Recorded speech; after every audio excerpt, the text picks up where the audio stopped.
ಹೇಳಿ ಯಾವ್ದೋ ಒಂದು ವರ್ಗ ಮಾತ್ರ ಓದ್ಕೊಳ್ತಾ ಇತ್ತು, ಈಗ ಯಾರು ಓದ್ಕೊಳ್ಳೋ ಅವಶ್ಯಕ ಇಲ್ಲ.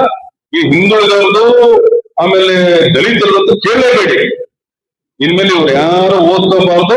20 ವರ್ಷದಲ್ಲಿ ಮುಂಚೆ ಏನಿತ್ತು ಸಿಸ್ಟಮ್, ಪ್ರೀ ಇಂಡಿಪೆಂಡೆನ್ಸ್ ಅಂಬೇಡ್ಕರ್ ಬರೋದಕ್ಕಿಂತ ಮುಂಚೆ ಆ ಯೋಗಕ್ಕೆ ನಮ್ಮನ್ನೆಲ್ಲ ಕರ್ಕೊಂಡು ಹೋಗುವಂತ ಹುನ್ನಾರ ನಡೀತಾ ಇದೆ. ಅವ್ರು ಓಪನ್ ಆಗಿ ಮಾಡ್ತಾರೆ.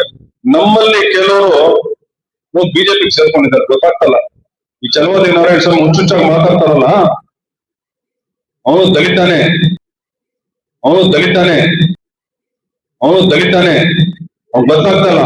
ಅವ್ರ ಫ್ಯೂಚರ್ ಏನ್, ನಮ್ಮ ಮಕ್ಕಳು ಮೊಮ್ಮಕ್ಕಳು ಚಪ್ಪಡಿ ಮೇಲೆ ತಲೆ ಮೇಲೆ ಚಪ್ಪಡಿ ಇಳಿಯೋ ಕೆಲಸ ಮಾಡ್ತಾ ಇದ್ದಾರೆ ಬಿಜೆಪಿ ಮಕ್ಕಳು.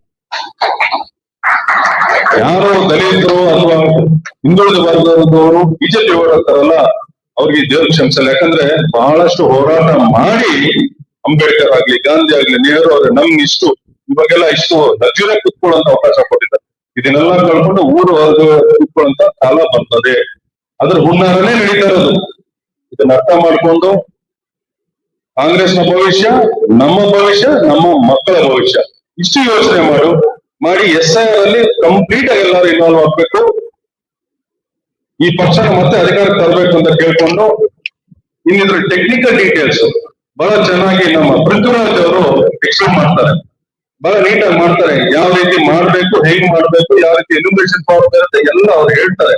ವೀಕ್ಷಕರೇ, ಇಂತಹ ವಿಡಿಯೋಗಳು ನೋಡ್ಬೇಕಾದ್ರೆ ಐಡಿಯಾ ನ್ಯೂಸ್ ಅನ್ನ ಸಬ್ಸ್ಕ್ರೈಬ್ ಮಾಡಿ, ಶೇರ್ ಮಾಡಿ, ಲೈಕ್ ಮಾಡಿ. ನಮಸ್ತೆ ಎಲ್ಲ ನನ್ನ ಪ್ರೀತಿಯ ಕನ್ನಡಾಭಿಮಾನಿಗಳಿಗೆ, ಕಲಾಭಿಮಾನಿಗಳಿಗೆ ನಿಮ್ಮ ಪ್ರೀತಿಯ ಶಿವಾರ ಉಮೇಶ್ ಮಾಡೋ ನಮಸ್ಕಾರಗಳು. ಕೋಲಾರದ ಸಮಸ್ತ ಬಂಧುಗಳು, ಕರ್ನಾಟಕದ ಎಲ್ಲ ಕಲಾಭಿಮಾನಿಗಳು, ಕನ್ನಡಾಭಿಮಾನಿಗಳು ಈ ಐಡಿಯಾ ನ್ಯೂಸ್ ಚಾನಲ್ನ ಸಬ್ಸ್ಕ್ರೈಬ್ ಮಾಡ್ಕೊಳ್ಳಿ, ಬೆಂಬಲಿಸಿ, ಆಶೀರ್ವದಿಸಿ, ಆನಂದಿಸಿ, ವಿವೇಚಿಸಿ, ವಿಚಾರಿಸಿ. ಐಡಿಯಾ ನ್ಯೂಸ್ ಚಾನಲ್ಗೆ ತಾವೆಲ್ಲರೂ ಕೂಡ ಚಂದರ್ರಾಜ್. ಧನ್ಯವಾದಗಳು.